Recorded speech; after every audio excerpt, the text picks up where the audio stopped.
analysis on the whole thing.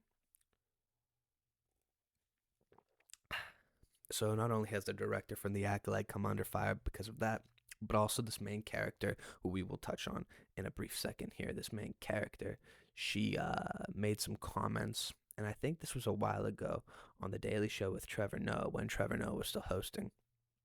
She made some comments about the typical fan of Star Wars, and we're gonna go over it, and I'm gonna play it for you, obviously, and we'll see what you guys think.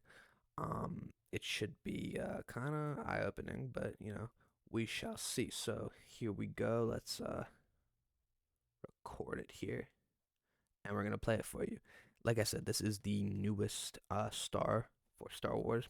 The star of the Acolyte. Her name is Amandla Stenberg. So here we go. We're gonna play this for you.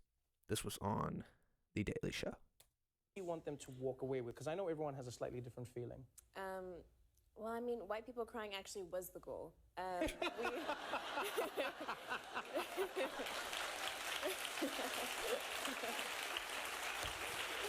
was the goal. What?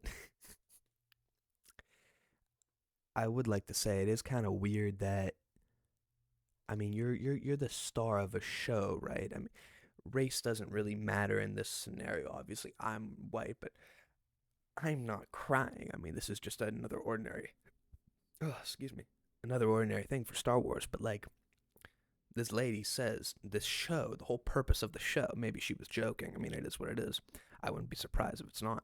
But she literally says, the actress, the lead actress of the show, is saying the goal was to make white people cry in response to this new Star Wars show, The Acolyte. Which, I mean, I don't know, it's kind of divisive. The Star Wars fan base, I will give it to this lady and anybody who criticizes the Star Wars fan base. Like, it's kind of a toxic fandom, but when you do things like this and you make changes like Kathleen Kennedy, the head of Lucasfilm, has, and you constantly just like make changes in the story with the characters and stuff like that, that it doesn't even make sense. I mean, I'm not even a dad, but you make changes in the story that just don't make sense with the plot. Like in episode 8, when they kill Supreme Leader Snoke, like, it doesn't make sense because for 3 years the buildup was, who is Snoke? Who is Snoke? What ties does he have to the dark side, this mysterious figure? And all of a sudden, boom, they kill him. And then to kind of fix that plot, because nobody liked that idea, the decision, you fix it up, and now, oh, Palpatine was behind it the whole time. It's like, what are you doing? You literally just threw him back in there. He was not part of the whole story. And then you make Han Solo a deadbeat dad in episode 7 when he's the hero for the original trilogy.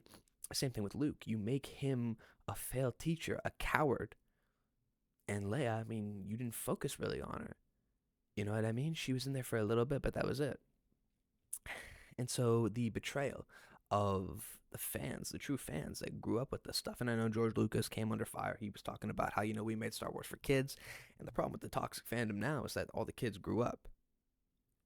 And so we're not making it for these people anymore. That's what he said. But I don't know, man. It's, listen, I saw the first episode, and they were talking about this lady, once again, Amandla Stenberg, her character who lost her family in a fire. Okay, whatever.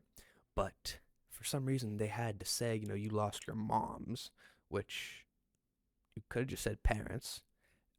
You don't have to, like, make it obvious that it's pandering to the LGBTQ community. It is what it is, whatever. Everybody should be included, but I feel like that was a reach. And then also, too, I will point out there was only one white male in episode 1 that had dialogue, and it was the prisoner. Actually, 2. Both of them were prisoners. No straight white male lead. Like I said, not like it matters. It's just something to point out.